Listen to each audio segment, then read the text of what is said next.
सिद्धि की शादी के बाद वो ससुराल चली जाती है। पीछे रह जाती है भाभी रानी। सिद्धि के ससुराल जाते ही भाभी कहती है, अरे वाह जी वाह, सारे कपड़े मेरे। हाय रे पैंट, अरे वाह वाह, मजा आ जाएगा। अरे ये सिद्धि की अलमारी के सामने खड़े होकर क्या बड़बड़ा रही है? जाकर देख मेहमानों को विदाई की मिठाई मिली कि नहीं। अब हाँ माँ जी, क्यों नहीं, लेकिन पहले कपड़े तो बदल लूं। अब रानी आ जाती है सिद्धि के उन कपड़ों में जो वो ससुराल जाने से पहले घर छोड़ जाती है। अरे रानी, कुछ दिन रुक जाती। अरे ये तो सिद्धि बिटिया को मैंने ही दिया था, बड़ा ही फबता था उस पर, तुझ पर तो कुछ खास नहीं लग रहा। अब वो ना मेरे सारे कपड़े गीले थे तो सोचा पहन लूं।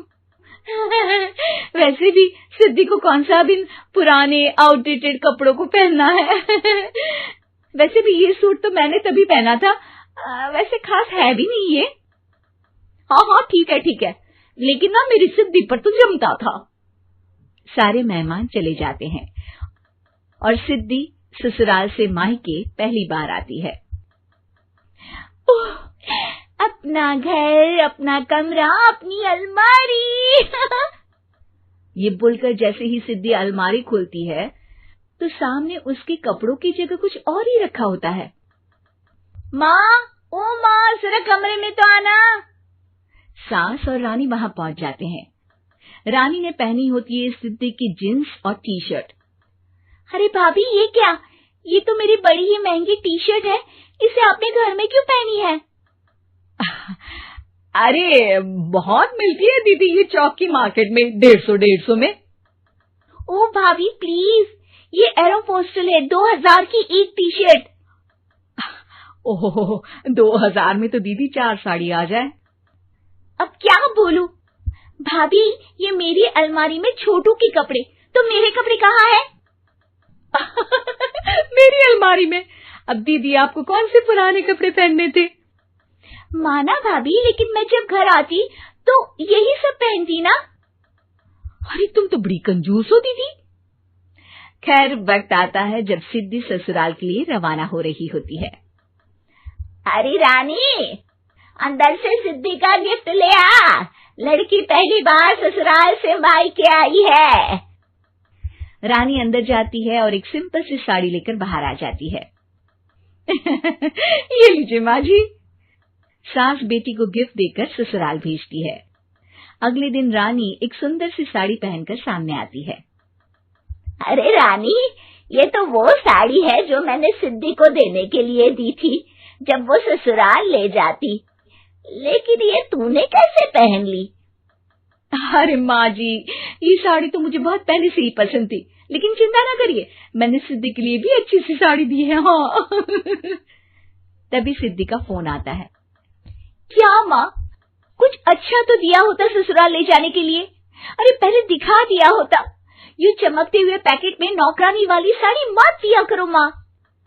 अरे बेटे, वो तेरी भाभी ने ना गलती से उससे पैकेट बदल गया। हाँ, मैं कल ही तेरे भाई के हाथ से तेरा वाला पैकेट भेज दूंगी। अरे रहने दो माँ, आई एम श्योर भाभी ने अभी वही साड़ी पहनी होगी जो तुमने मेरे लिए रखी थी। तुम तो समझ नहीं पाई उनको। खैर छोड़ो, मैं ज्यादा बोलती अच्छी नहीं लगती, रहने दो, आपको उन्हीं के साथ रहना है, फिर बात करेंगे। सास को रानी पर गुस्सा आ जाता है। वो उसके कमरे में जाती है जहाँ वो शादी का एल्बम देख रही होती है। रानी, मार्केट जाकर एक ऐसी ही साड़ी लेकर आ, कल प्रतीक जाकर सिद्धि के घर दे आएगा। अरे क्यों माँ जी, कितनी साड़ी देनी है दीदी को? यहाँ कोई सेल लगी है क्या? अरे चुप कर, मेरे बेटी के हिस्से की साड़ी खुद पहन ली, अब ज्यादा ज्ञान बांट रही है। एक दिन सिद्धि का फोन आता है। माँ, मेरी सास ने आप सबको खाने पर बुलाया है। सारे लोग सिद्धि के ससुराल पहुंचते हैं। खाना खाकर वो लोग निकल रहे होते हैं कि सिद्धि की सास सभी को गिफ्ट देती है। अरे बहन जी, बेटी के घर का खाना खा लिया, यही बहुत है जो आप ऊपर से गिफ्ट भी दे रही है। अरे बहन जी, आप भी कहाँ इन बातों पर विश्वास कर रही हैं। सास सभी को गिफ्ट देती है, लेकिन रानी को जो साड़ी देती है वो अजीब सी हरे रंग की लाल रंग के बड़ी छाप वाली होती है। अरे छी, ये कौन पहनेगा? सासू माँ को तो जरी वाली इतनी सुंदर और मेरे लिए ये नौकरानी वाली। अरे भाभी, दरअसल मैं जब भी घर आती थी आप वापसी में ऐसी ही साड़ी देती थी ना, तो माँ ने सोचा कि आपको आपकी पसंद की ही साड़ी क्यों ना दी जाए। बेचारी रानी, बोलती भी तो क्या। सिद्धि और सास रानी का चेहरा देखकर हंसने लगती है, तो रानी समझ जाती है कि अपने ही बिछाए जाल में वो फंस चुकी है।